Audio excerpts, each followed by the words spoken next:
Ele é o dono da sua empresa. É o dono da SSNet, tá bom? E ele vai falar para vocês agora, tá? Eu quero que todo mundo ouça com bastante atenção, porque eu tenho certeza que vocês vão levar muito aprendizado dessa palestra com o Sandro. Mais uma vez, bem-vindo, Sandro.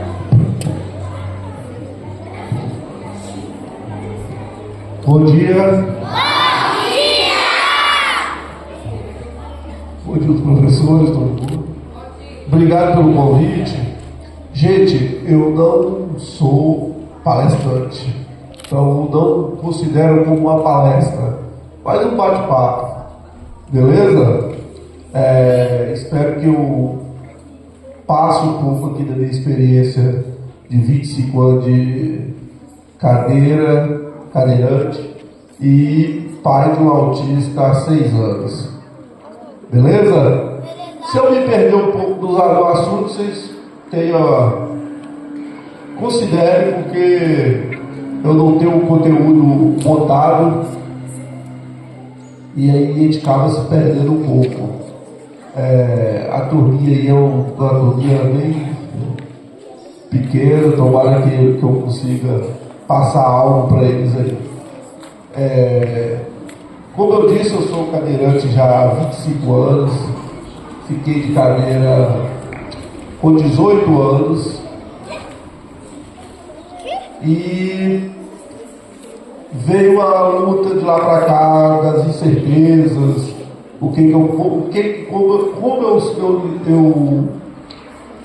a sociedade ia me aceitar.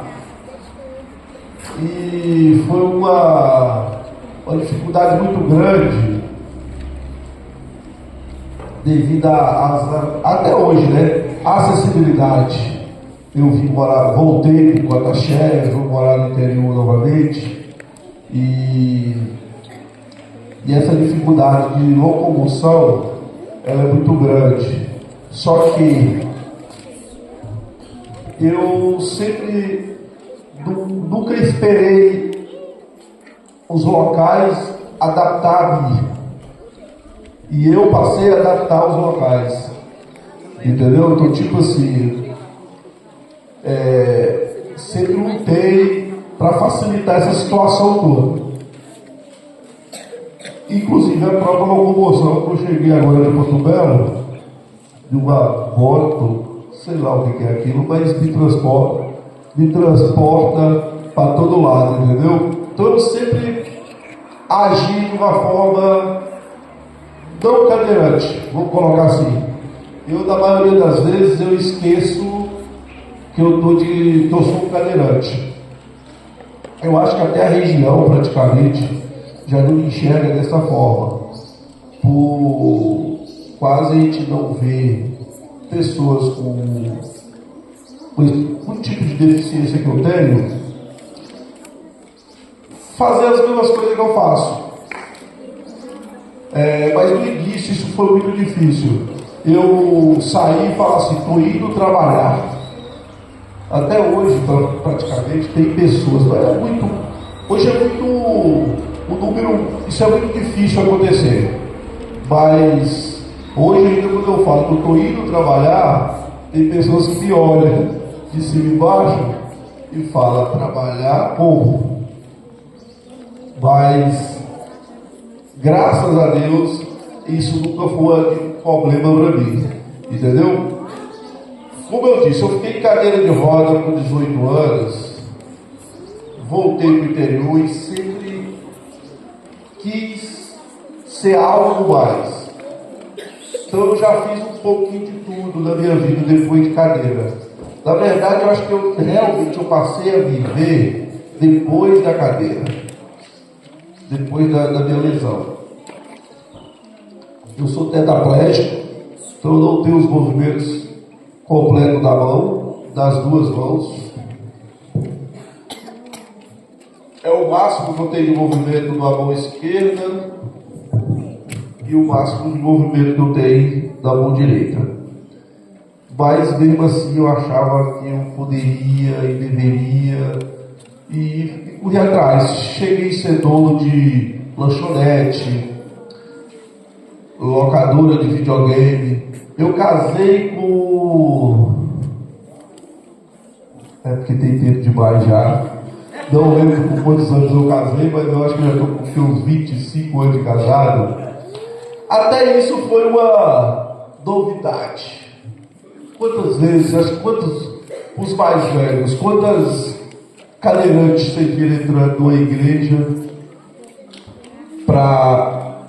então você imagina, eu conheci minha esposa, eu já tinha 4, 5 anos de cadeira e aconteceu tudo naturalmente. Eu namorei, noivei, casei e mudei para uma nova cidade. Então imagina, uma cidade que as pessoas já haviam falar de você, mas não te conhecia, e casado com uma menina que inclusive era bem conhecida na cidade. Então aquilo era quase um evento. Mas sempre tirei isso de letra. A forma de preconceito a gente sofre o tempo todo, na verdade. Mas nunca eu tive problema de uma ação, acho que proposital, mas por falta de conhecimento, aquela não normalidade de um cadeirante viver na sociedade como todo mundo vive, tipo, ir em festas, sair, ir em locais que geralmente as pessoas não vê o cadeirante. Mas isso eu sei, é muito difícil. Vou dar um exemplo. Hoje em Ecoporanga parece que não tem cadeirante. Você reparou? Parece que não tem nenhum deficiente. Mas imagina quantos deve ter. Muitos. Mas você não vê ele em rua, você não vê ele no supermercado, ou trabalhando normalmente. Quantas empresas têm um cadeirante ou um outro tipo de deficiência? Alguma pessoa com deficiência empregado e provavelmente tem, mas é um número muito pequeno. Isso pela própria localidade. Vamos dar exemplo. Um dos piores é a própria locomoção em si e a aceitação da própria sociedade. Você sofre esse tipo de situação dentro de casa. Então eu tirei minha carteira de habilitação há 10, 15 anos. Então quer dizer, eu já tinha 15, 20, quase 20 anos de lesão. Quando eu falei que eu ia tirar a carteira de habilitação, várias pessoas olhavam para mim, como que você vai dirigir? Eu falei, sempre tem como. Então as pessoas geralmente as pessoas que têm alguma deficiência, elas não têm a mesma, não todas, mas a maioria não tem a mesma disposição que eu tenho para viver, vamos colocar assim, para ser útil, produtivo. Então quando eu voltei que eu casei, que eu fui embora para Porto Belo, uma das primeiras coisas que eu quis fazer foi voltar a estudar. Que eu tinha parado de estudar logo depois da lesão e eu não tive muito tempo de tratamento, fisioterapia, essas coisas todas. Então quando eu voltei para Porto Belo, eu voltei para a escola. E eu acho que foi uma das maiores dificuldades minhas, foi voltar para a escola. Que eu, inclusive, passei por uma experiência muito difícil, que eu estudava numa escola que não tinha sala no primeiro andar, no térreo, e a única sala que tinha, que passou a ser a minha sala, do nada surgiu os liedes. Foi quando surgiu os liedes que a diretora resolveu colocar o liede nessa sala. E a minha sala foi para o segundo andar. Eu descobri no dia que eu cheguei na escola. quando eu cheguei na escola, minha sala já era no segundo andar. Aquilo já tinha muita gente incomodada naquela situação. Quando eu cheguei no colégio, que eu deparei com aquela situação, eu fiquei muito sem saber o que fazer. Então, mas na hora eu me preocupei, fiquei no pátio e não estudei. Na verdade, eu cumpri o meu horário no pátio, enquanto eu estudava no segundo andar. Naquela época não tinha smartphone, não tinha internet. Teve até que tinha, não tinha smartphone, mas a internet já tinha. E era uma coisa que poucos tinham isso. Então a gente não tinha redes sociais, igual é hoje, para você mobilizar aquela situação para tentar ser resolvido. E a diretora ficou 2 dias fugindo do colégio, porque eu tentava entender com ela por que, como que ia ser feito. No terceiro dia que eu cheguei na escola, eu cheguei já um pouco atrasado, devido a não poder subir para a escola, eu já estava dando aquela desmotivada. Mas quando eu cheguei, todos os alunos da minha turma estavam no pátio. E aí eu cheguei, olha o sol. A gente só sai do pátio a hora que resolver seu problema. E rapidamente eles resolveram esse problema. Provavelmente, se a turma não tivesse abraçado a causa, eu teria talvez parado de estudar. Eu acredito muito que eu teria parado. Eu teria feito bastante barulho para tentar ser resolvido esse problema. E era uma forma de exclusão. Estava tentando tipo assim. Chegou a sala de computador, os computadores tem que ir na sala, vamos colocar aqui, mas o cadeirante, o que a gente faz com ele? Ele se vira. Mas graças a Deus, a minha turma fez o que tinha que ter feito. Eu, para ser sincero, eu fiquei muito grato, mas ali eu acho que deveria ter sido até o colégio todo que ter sido mobilizado. Hoje em dia, eu acho que isso não aconteceria. A diretora não fez isso sem maldade, mas por falta de conhecimento. Vamos colocar assim, por exemplo, põe um colégio desse hoje feito, construído. Praticamente existem leis hoje que quando vai fazer uma obra dessa, tem que ser cumprido algumas situações para acessibilidade. A prova, tanto hoje que tem aí as crianças especiais, que existe gente contra esses alunos especiais de estudar em escola de crianças e junto com a mesma turma de criança que não tem algum tipo de deficiência. Inclusive já é um debate, tem gente que é contra, tem pais que é contra, por exemplo. Tem pai que é autista que é contra o filho estudar numa sala que tem crianças que não é autista, igual é hoje. Tem poder, eu entendo as situações de alguns pais. Porque o principal motivo hoje que os pais que é contra essa situação vamos dar exemplo, não é por maldade, mas por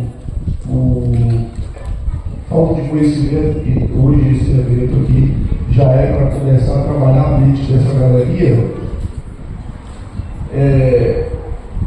Eu vou falar especialmente do autista. Um autista numa sala de aula, que a maioria das crianças, vamos lá, tem 2 autistas numa sala de 20, 30 alunos, e 2 autistas.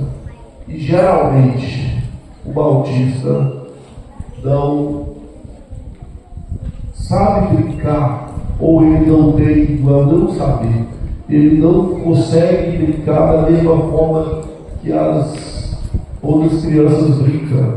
Ele não consegue interagir do mesmo jeito que eles.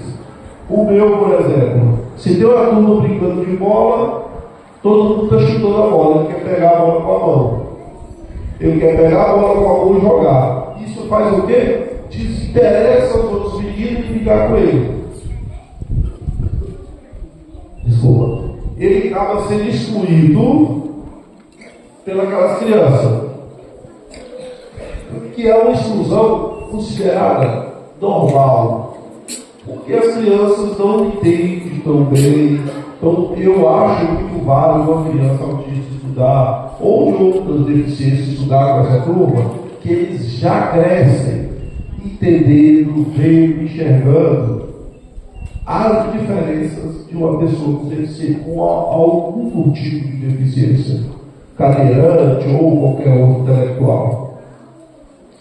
E as pessoas param de, se essa turma cresce convivendo com pessoas assim, eles crescem não enxergando essas crianças como uma coisa diferente. Vai perceber que é igual. Vou dar um exemplo. Eu acabei de chegar com a cadeira, no triciclo. Como é uma coisa que eles não têm hábito de ver, o cadeirante chegar num triciclo desse já foi mais um evento. Se aquilo passa a ter uma convivência com eles, passa a ser normal. Por que hoje muita gente já enxerga em algumas situações, quando eu estou numa festa, estou em algum lugar que não é muito comum o cadeirante estar? Porque eu estou todo dia. Eu estou o tempo todo. Sempre quando vocês passam, alguém passa na estrada entre Porto Velho e Comporanga, vão me ver. Hoje as pessoas já passam, há algum tempo atrás as pessoas passavam, estavam no carro atrás de uma moto, a primeira coisa que fazia o quê? Pegar o celular e filmar. Hoje essas mesmas pessoas já não fazem isso mais. Já é normal. Vem de porta lá para cá, só cumprimenta, passa o carro, só cumprimenta, porque passa a ser normal e enxergar essas pessoas como uma pessoa totalmente normal. Então eu vejo hoje, é muito válido as crianças com qualquer tipo de deficiência estar em sala de aula, na mesma sala que os que não têm deficiência nenhuma estão. Então, para mim, foi apesar de ter controvérsias, foi uma atitude há um tempo atrás, eu não sei quanto tempo já tem, muito boa, entendeu? O meu mesmo está estudando, estudo numa sala de aula, a gente vai de vez em quando no colégio, por exemplo, a dificuldade hoje é acompanhamento das terapias. Vou dar um exemplo, eu paguei a terapeuta do meu filho para ter um acompanhamento da escola. Então ela vai na escola, por exemplo, e fica no horário do recreio. E ela, de longe, só observando, ela analisa qual é uma das principais problemas. Toda a criançada lá brincando e eles só se brincando. É algo que eu acho que não os professores, mas sim as instituições em geral deveriam elaborar algumas situações para tentar incluir mais. Eu acredito que acho que todo mundo aqui deve concordar comigo. Por exemplo, meu filho tem uma cuidadora. Mas quem é a professora dele? É a própria professora das outras crianças. Confere aqui também é assim. Não é verdade? Pois é. Mas geralmente, eu estou dizendo que aqui é assim, por falta de treinamento, por falta do próprio governo em si, da capacitação dessa situação, porque a professora de uma criança especial não é a cuidadora, é a própria professora dos alunos. Confere? Mas a maioria das vezes não é. Mas isso, gente, não é culpa das professoras. Não é culpa até da instituição em si, mas sim de um preparo lá atrás para. Vou dar exemplo. Quando a professora do meu filho tenta ir até ele, tenta ensinar ele já não enxerga uma coisa normal.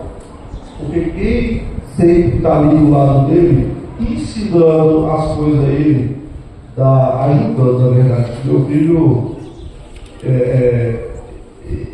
acho que não dói, meu filho, o autista, ele pega as coisas muito rápido. Então ele não vê como uma coisa normal. Então, mesmo que já teve um desenvolvimento muito bom, ainda falta especializações, eu acho que é o principal. Para todo, falta, vou dar um exemplo, palestras para adulto, para entender quem é um autista.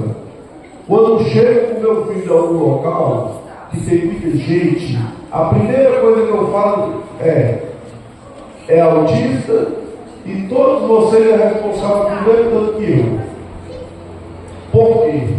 Porque na maioria das vezes eles são muito agitados, não vê maldade em ninguém e quer interagir com todos. Claro que não é, eu estou falando de uma forma de todos os autistas, eu estou falando especificamente do meu. E muita gente vê como uma criança, ainda tem pessoas que vê como uma criança levada.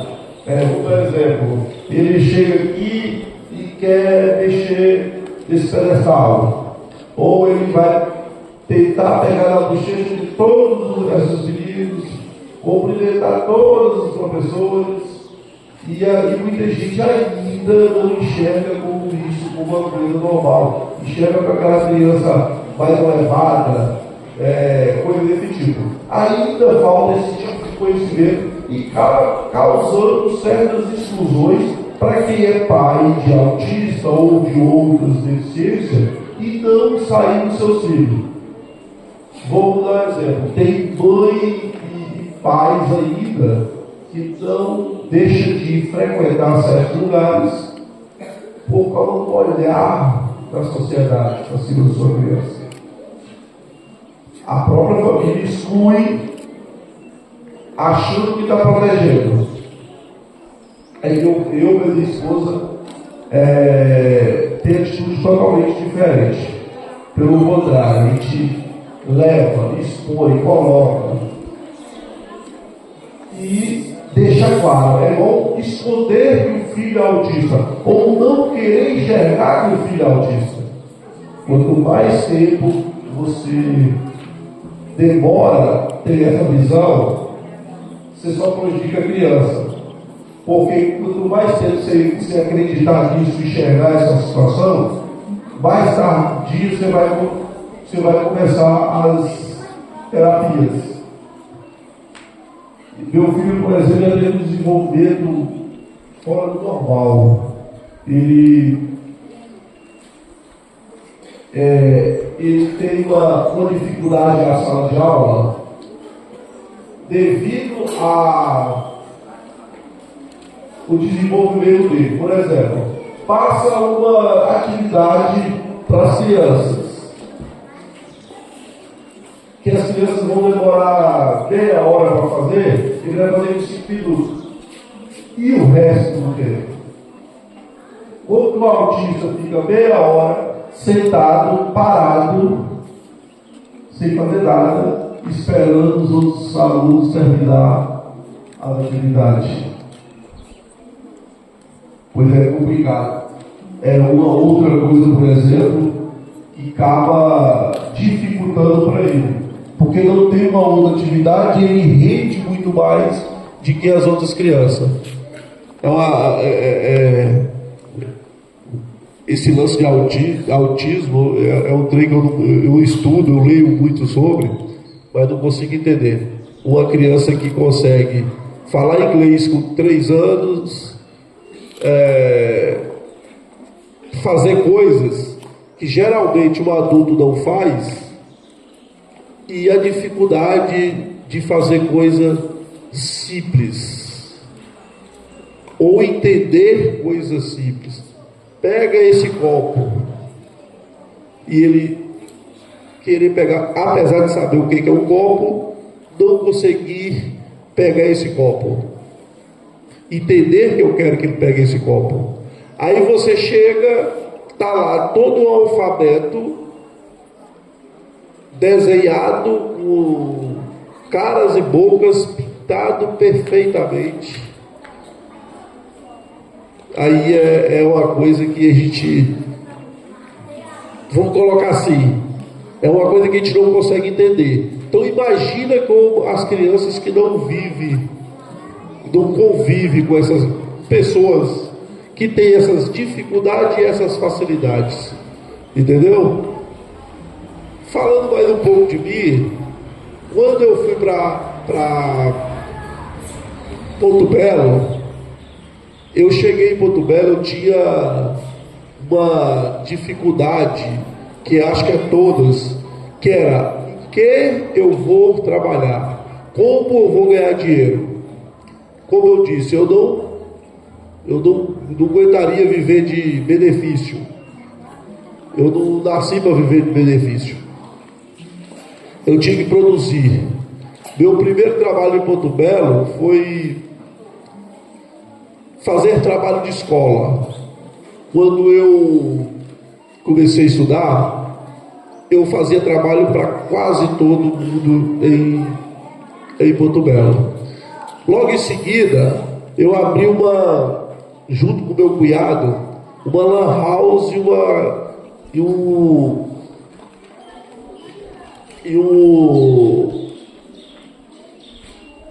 uma sala de videogames. Então era a forma de eu ganhar dinheiro e trabalhar. E dali, isso foi um negócio que deu certo? Foi. Só que era um negócio que tinha vida, tinha o dia contado, até tal data aquilo não daria mais dinheiro. O que foi o que aconteceu?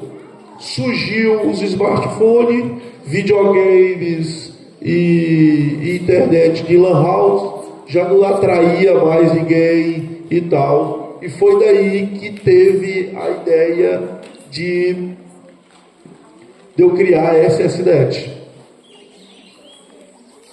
A SS-Net nasceu mais ou menos assim. SS-Net, gente, são as letras do meu nome. Meu nome é Sandro Souza Serra.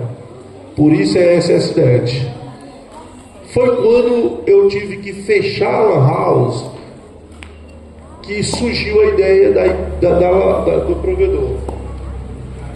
Internet muito cara, e eu não, fechando a lan house, eu não conseguiria pagar a internet. Estaria desempregado.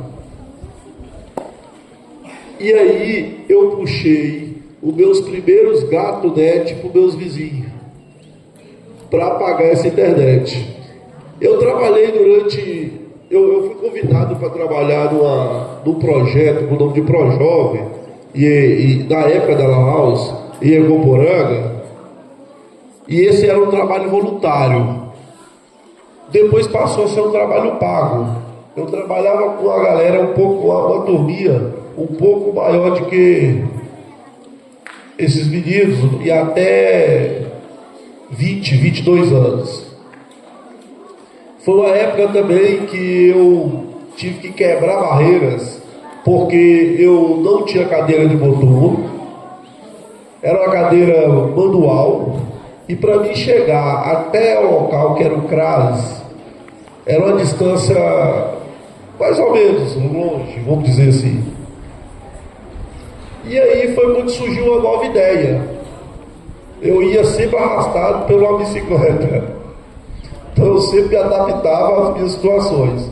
Então eu descobri um dia que eu segurando a traseira da bicicleta, o cara pedalando, eu ia embora. Caí umas 2 vezes, aconteceu no início, mas foi era a minha forma de locomoção. E o meu horário lá era um horário muito puxado, mais ou menos igual o de vocês aqui. Era de 7 às 6 da tarde. Trabalhei durante esse projeto uns 4 anos, mas como era coisa política, deixou de ficar bom. Aí eu pedi conta, fechei a Lan House, e aí o que fazer da vida de um lugar que as pessoas, não todo mundo, deixo claro, mas te olha. Você tem que provar o tempo todo que você era capaz, que você pode, que você era produtivo. Aí foi quando surgiu a ideia do provedor. E aí eu passei a ser chamado de doido, porque era tentando um negócio muito caro, competir com empresas já no mercado, e por cadeirante, internet era antena, a rádio. Tem que instalar uma antena de um teto de uma casa. Eu fui fiscalizado a primeira vez pelos fiscais da Anatel. Olha só a situação. O cara chega, fui denunciado, né, que eu estava trabalhando ilegal. Os caras entraram, os fiscais, olharam tudo, eu consegui desligar todos os equipamentos antes que eles chegassem, tudo. Aí o cara vira para mim e fala assim: Sandro, cara, eu sei que você está querendo trabalhar e tal, cara, mas isso não é negócio para você não. Vai abrir uma rádio comunitária. Aí eu, mas rádio? Por que rádio? Eu não me identifico com isso, não tem nada a ver comigo. Ah, pai, isso não é um negócio para você. Como é que você vai fazer para instalar uma internet? Logo de cara, da minha visão, isso não é um negócio para você. Eu acredito que ele estava citando a cadeira de roda. A prova é tanto que até pelo negócio que ele me sugeriu, abrir uma rádio comunitária, ele pode não ter percebido, mas ele estava ali, né? Não é um negócio para você. Eu falei: rapaz, não tem esse negócio, não tem negócio para mim. Negócio para mim é o que eu quero, o que eu quiser fazer. Não, você pode falar que eu não devo trabalhar ilegal, agora que não é negócio para mim, não tem isso. E foi o que eu fiz. Corri atrás, legalizei, contratei um menino, e desse menino, hoje nós estamos com 30 funcionários. Fomos 1, fomos 2. Eu já fui para dentro em cima de um morro, gente, de trator, porque os meninos não tinham conhecimento, o conhecimento era um pouco, era o meu. Então vamos colocar assim: eu trabalhava com a cabeça e os meninos com as mãos. É tanto que uma das minhas primeiras torres que nós montamos, eu contratei um cara de fora que montou a torre. Coloquei um rapaz de dentro da minha cidade para ajudar. Pronto, eu já tinha um conhecimento que aquele rapaz ajudou, eu acompanhei. Para montar os equipamentos é no topo da torre. Eu não tinha quem montar. Aí vai eu, e agora? Compro um drone. O rapaz do lado da caixa, lá do alto da torre de 20 metros, e o drone aqui do lado, e eu de lá, de outra estrada, assim, 1 quilômetro de distância, orientando o cara o que ele fazer. Então eu fazia de tudo para me incluir socialmente, financeiramente.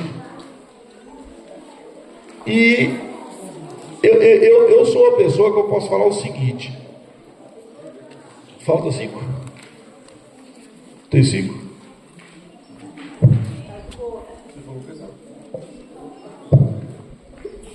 Nosso tempo está curto, né? Está acabando? Então vou adiantar aqui rapidinho. Então eu sempre tentei me incluir. A minha exclusão, que eu posso dizer assim: eu sofri preconceito, a minha vida foi difícil. Eu não acho. Eu acho que minha vida foi fácil demais. Então quando eu vejo alguém colocar qualquer dificuldade em qualquer coisa, não funciona comigo. Entendeu, meninos? Qual é o maior problema de vocês ir para a escola hoje? Acordar de manhã cedo? É? Você não gosta de acordar cedo, não?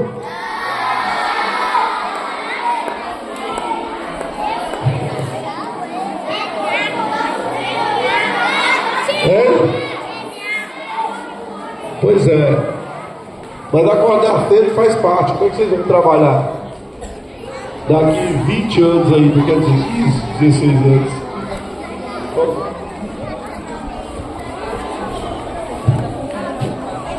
Tá bom. Tá bom. Então, gente, para finalizar, eu digo assim, a inclusão depende muito, muito, muito da sociedade, porque nem todos têm a cabeça que eu tenho de se colocar, ou vamos colocar assim, entrar na marra da situação, para trabalhar, para ir em um evento, para ir em festas. Vou dar um exemplo rapidinho aqui, o rodeio. O rodeio teve essa semana. Ah, tem camarote. Eu quero camarote. Pô, vamos camarote no alto. Ah, não, mas pega na mão. Aqui, ó, carrega. Ah, não, leva na mão. Na mão eu não quero subir, não. Vocês inventaram o camarote, agora vocês se viram. Entendeu? Mas eu tento fazer essas coisas, essa pressão, sem muita briga, sem muito problema. Eu lembro agora, eu liguei pro Sapi aqui, ó. Sapi, e a rampa pro camarote foi feita? Não. Lembra da parte da dificuldade, quando as pessoas colocam dificuldade? Eu estava deitado em casa. Você está onde? Estou indo embora do parque. Eu falei, a rampa? Não, não foi feita não tem como fazer rampa. Eu falei, cara, que tem rampa? Com ele aqui, ó. Claro que tem. Vou lá filmar para você ver como que aquela rampa, aquela escada é alta. Falei, vai lá, rapaz, tem como. Chama o Gilmar. Foi lá, chamou o Gilmar. Com 2 palavras, o rapaz da estrutura foi lá e colocou a rampa. Olha só como é que é as coisas. Colocou a rampa, pronto. Ele duvidava que eu subiria ou desceria. Inclusive, minha esposa, depois que eu desci na sexta-feira, subi e desci, minha esposa filmou, né? Ele ainda me ligou no sábado, Sandro, e a rampa? Que ele não foi na sexta? E a rampa? Eu falei, não, beleza, foi de boa. Mas você não desceu não, né? Eu falei, não, eu subi. Aí ele, mas você não desceu. Eu falei, sabe? Tô até hoje na festa, tô até agora na festa. É mentira? Eu falei, tô até agora na festa. Se eu subir, eu não disse, não, porque não tem como descer. Eu falei, temos. Eu fui ajudado por 3 bêbados. Então assim, gente, então eu não vejo dificuldade aonde as pessoas veem. O Sapi estava vendo a dificuldade gigantesca daquela rampa. Primeiro ele enxergou a dificuldade de não ter como fazer a rampa. Então olha só, não é por maldade, não é por unidade. Ele viu uma dificuldade muito grande de fazer a rampa. A rampa foi feita. Quando ele viu a rampa feita, ele falou, não, agora não tem como subir. Eu tenho como. Aí eu subi. Aí eu quero ver a dificuldade do descer.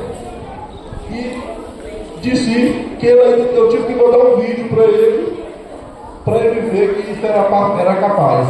Então a gente tem que incentivar as pessoas com algum tipo de deficiência, porque nem todos têm a coragem, têm a disposição de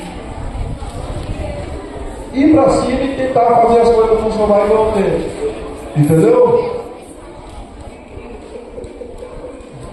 Vamos pro bate-papo?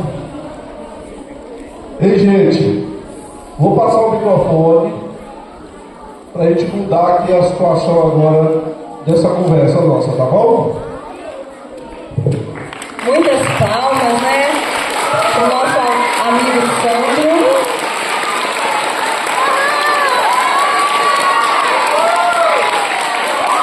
Muito bom, a gente quer agradecer, né, já de antemão. E assim, você disse na sua fala, que eu achei muito importante. As crianças que estudam, né, com algum coleguinha que tem a sua dificuldade, a coleguinha que é diferente, esses alunos, eles são privilegiados, né, porque eles vão crescer pessoas mais preparadas para a vida, para enfrentar a vida, para saber respeitar o outro, para saber entender o outro, porque a gente não sabe da nossa vida amanhã, né? Vocês vão formar uma família, vão ter filhos, então quando a gente cresce com esse conhecimento, com essa bagagem, vocês vão estar muito mais preparados para a vida do que aquela criança que não teve nenhum contato, né, com um coleguinha diferente, com um coleguinha autista, com um coleguinha com síndrome de Down, ou com aquele, né, que tem uma deficiência física igual o Sandro. E Sandro, como você disse aqui, um bate-papo, a gente sabe que tem pessoas que já nascem, né, com alguma dificuldade, com alguma deficiência. Igual o seu filho, né, que tem autismo, nós temos aqui crianças com síndrome de Down, nós temos, né, autistas também, mas você não nasceu assim, né? Eu queria que você falasse um pouquinho dessa parte em que você era uma pessoa totalmente normal, né, entre aspas, e depois teve que o que aconteceu, né, que você ficou, né, com essa deficiência. Gente, eu saí de Cotaxé para a capital com 14 anos. Fui jogar futebol. Eu era jogador de futebol. E eu sofri um atentado à bala com 17 anos. Então eu estava no auge para conseguir dar certo ou não com o futebol. Eu já estava ganhando bastante dinheiro com isso. E do nada eu acordo no hospital sem sentir as pernas e cadeirante, já com essa deficiência. Só para vocês terem uma ideia, eu acordo, sinto que tento descobrir algo, o que estava acontecendo comigo. Quando me falaram o que era, eu ainda não sabia da deficiência e tal. Então eu tive um atentado à bala que lesionou a 7ª vértebra da minha coluna. E daí para lá, dessa situação para cá, que foi a luta toda, né? Fiquei 4 anos somando, assim, foi praticamente 2 anos internado. Não por causa da lesão, eu tive a lesão no ato nesse dia, mas o que me fez ficar 4 anos dentro de um hospital praticamente foi por causa de feridas que me saiu. Ou até hoje isso não deveria acontecer, mas acontece. Então, eu tive o atentado, fui operado e fiquei 3 dias na mesma posição. Então, quando me viraram, eu já estava com toda a situação nas costas e nas nádegas do tecido morto. De quando fazer a limpeza, ficar buraco nas minhas costas que cabia 1 litro de água dentro. Então praticamente foi ali que eu sofri a lesão. O meu problema não foi a lesão medular. Meu problema foi a falta de cuidado dessas instituições que acabou comigo. Vamos dar exemplo. Hoje eu tenho, se eu hoje tivesse como curar minha lesão de medula, eu não conseguiria voltar a andar devido a esses problemas que eu tive no hospital, de infecção, muitas feridas, e daí para cá foi uma luta por causa dessas feridas, até quando eu voltei para casa e vim tratar isso em casa, e foi aonde eu tive mais dificuldade, de pessoas falar assim: Sandro, você, como que foi e tal, cara, quando eu me liguei da situação que eu estava, eu não pedia para voltar a andar.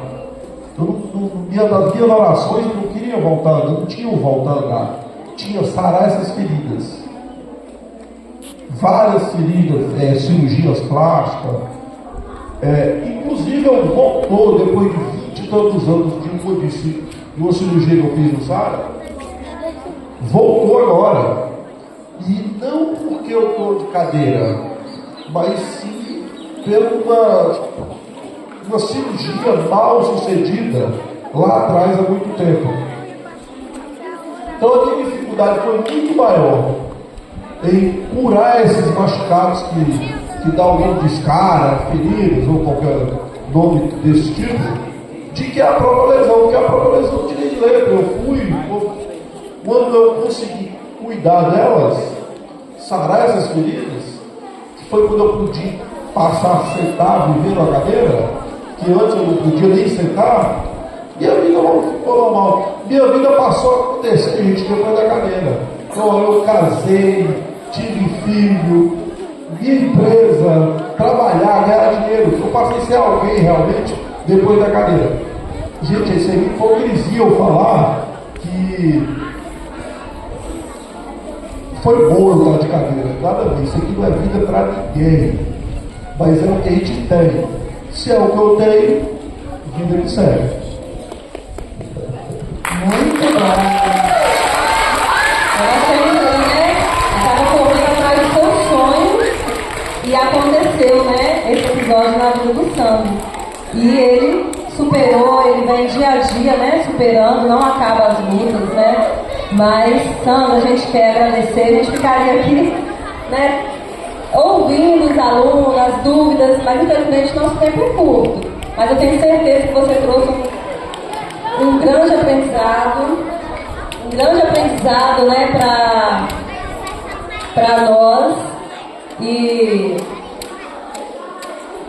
o Sandro está curioso aqui, ele quer abrir para algum aluno fazer uma pergunta para ele.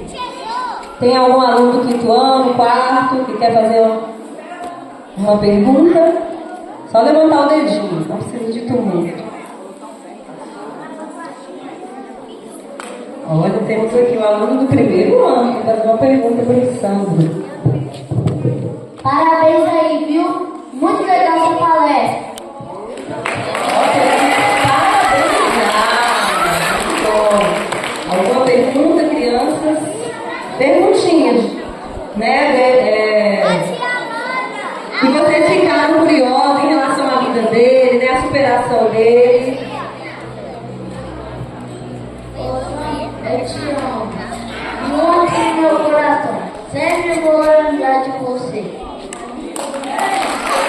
Minha casa é um prédio dele. Se quiser me visitar, é um prédio quase mais alto do que essa escola. Muito bem. Esse é o Sérgio, tá sendo? Na rua é o Paulo. Lá que eu comparando. Ele tem uma oficina. E a minha avó é auxiliar. Muito bem, Sérgio.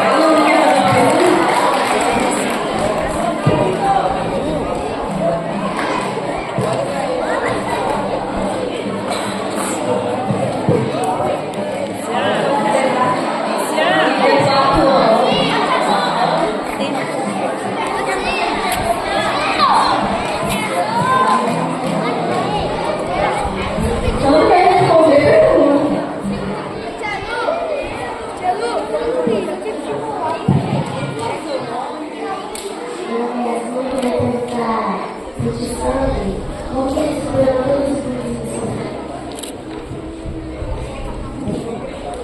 Como você superou os bullying que você sofreu? Olha, como eu superei os bullying? Eu vou ser sincero, eu não tive muitos. Para falar a verdade, acho que eu praticava mais bullying com as pessoas do que as pessoas comigo. Horrível, não pode. Então, eu tenho, é o que eu disse, gente. Por isso que nós devemos ajudar as outras pessoas, porque nem todo mundo tem a cabeça tão aberta como eu tenho para essa situação. Imagina uma pessoa querendo me ofender chamando de aleijado. Aí eu falo, cara, como é que você vai me ofender falando a verdade? Só está usando a palavra errada, ou com um objetivo errado. Mas ele não está mentindo. Então nunca é bullying, eu nunca sou um bullying, porque não chega a mim. Meu nome é Marta, eu sou filho 2. Como que você lida no seu dia a dia? Meu dia a dia está ficando um pouco mais difícil, eu estou ficando velho. Então eu mesmo sendo tetraplégico, eu sempre tomei banho de sol, passa da minha cama para minha cadeira só, da minha cadeira para minha cama, da minha cadeira para a cadeira de banho, como banho só. Só que eu estou ficando, a idade já está chegando, já estou precisando de certas ajudas que há algum tempo atrás eu não precisava. Mas eu estou conseguindo lidar bem ainda.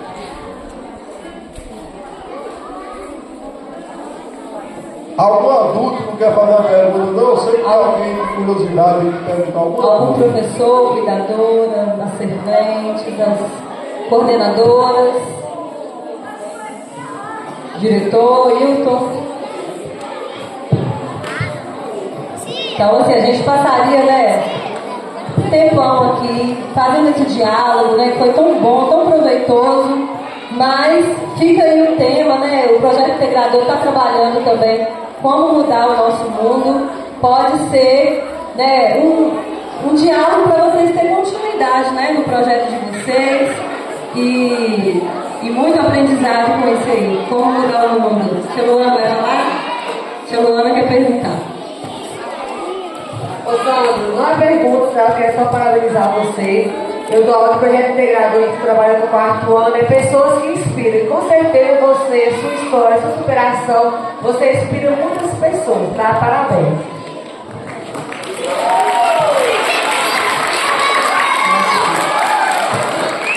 Agora nós temos Tia Marli, né, Tia Marli? Muito bem, gente. Nós aqui ficamos perplexos com a fala do nosso amigo Sandro e mais entusiasmados, né, com a vida que a gente tem, que muitas vezes nós temos tudo e reclamamos do nada, reclamamos do pouco. E ele, com a sua toda destreza, com toda a sua habilidade, correu atrás dos seus sonhos, nos mostrou que as mudanças acontecem nem sempre para pior, mas que as mudanças acontecem para melhor, ou mudanças acontecem simplesmente e as pessoas não podem parar. Imagine se o Santos tivesse escolhido e ficado dentro de casa porque ele sofreu esse acidente. Hoje eu estaria aqui contando a sua trajetória de vida. Então que nós possamos olhar para a história dele, refletir, agradecer mais e reclamar menos, porque é isso que vale a vida. E agora nós queremos também fazer a nossa apresentação.